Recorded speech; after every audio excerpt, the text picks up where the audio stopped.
Hi guys, welcome back to my channel, and hello if you're new here. My name is Haley, and today we're going to be chatting about some makeup that I'm going to be decluttering for my collection, and I'll just give you quick little mini reviews on them to let you know why I'm getting rid of them. So if that sounds like something you're interested in, then just keep on watching. The first product I'm going to be getting rid of is this highlighter right here, and it is by Essence. It is their Pure Nude highlighter in the shade 10 Be My Highlight. And I've heard a lot of people talk about how good this is, so I picked it up, and I just can't get it to work for me. It just looks like nothing on my skin. Like, I know it's supposed to be subtle, I get that, and I do love a good subtle highlight, but when I put this on, just nothing happens for me. I thought it might be because I'm too fair for it, because it does look quite dark in the pan, as you can tell. But I've even used it when I have self-tan on, and I still don't like it. So I'm just gonna get rid of it for that reason. This is gonna be one of the e.l.f. bite-sized quads, and this is one from the Mint Melt collection. This one is called, let me see, Meant to Be is the name of this palette specifically. And I had high hopes for this because I've tried other bite-sized palettes in the past and I really like them, but this formula is different. These two shimmers right here are very chunky, and I feel like when I first bought it, they weren't like that. Like, I did like them. I've always had a problem with this one, but that's to be expected because it is so light. It just takes a lot of building to even get anything. But just the shimmers have dried out so much that they kind of feel like they're supposed to be a pressed glitter at this point, but they don't even smooth out on the lid now when I put them on. Like, they just look like very chunky and they flake off a lot, and I don't like them very much. So since there is two in this palette, I already don't like 50% of the palette, so there's no point in keeping it. This is a brow pomade from LA Colors, and it's in the shade Soft Brown, and I just picked this up because I wanted to give a pomade another shot. I haven't tried one in a long time, and the formula of this is very creamy and it goes on very nicely. But can you see how orange this is? Like, this is so orange on the brows, it's crazy. I just don't understand. This isn't Soft Brown, okay? I don't know what this is. Orange maybe should be the name of this because it's not soft brown. If the color wasn't crazy, I would like it because the formula is pretty good and it hasn't dried out because I've had it for like open for at least a month and a half, and it hasn't started to dry out like most brow pomades do. So if you can find a shade that isn't orange and you would want to test this out, it was at the Dollar Tree, then I would say the formula is good, just this shade is not it. All right, sticking with the theme of brows, this is another brow product. This is going to be the Wet n Wild Ultimate Brow Mascara, and I have mine in the shade Blonder Over Yonder. And this is just a disappointment, honestly. I am pretty sure Kelly Strack talks about this. She talks about a Wet n Wild brow gel, and I thought it was this one, but it must be another one or I got a bad one. I'm not sure. This is just so thick and gloopy when I put it on my brows. There's no working it through. It's just like a big glob wherever you put it. Even if I wipe off the brush, it looks like that. So for that reason, I don't like it because I already don't have a lot of hairs anyway, so I don't need something that's going to be even messier and just make my eyebrows look goopy and gross.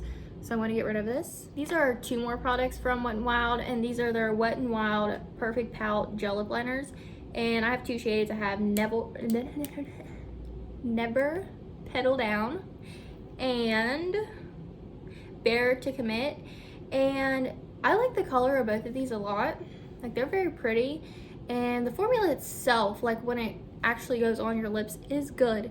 It's just the component that I have a problem with, because this is like a twist up liner thing like this, and right now it's working, but what happens is most of the time, for some reason, it just gets stuck in there and you're twisting and nothing will come out. So then you, like, I have to like shake it like this and like hit it off something to even get anything to come out, and then it breaks off.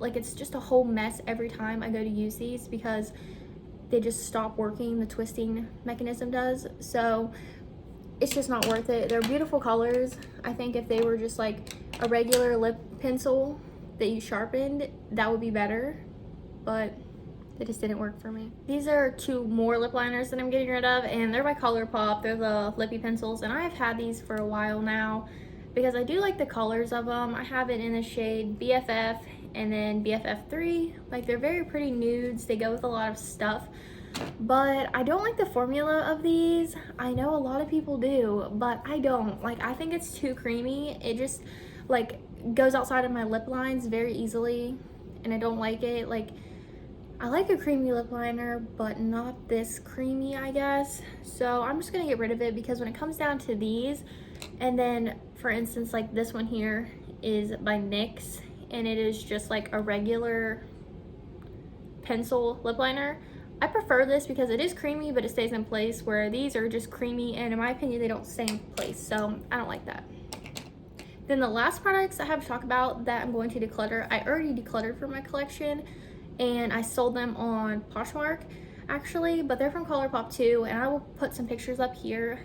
It's going to be the Colourpop Blue Moon palette, the Honey, the Baroque, and then the Light Like You a Lot palette. I got rid of all 4 of those because the formula was just very inconsistent in my opinion. Like the Honey palette, I love the formula. I thought it was great.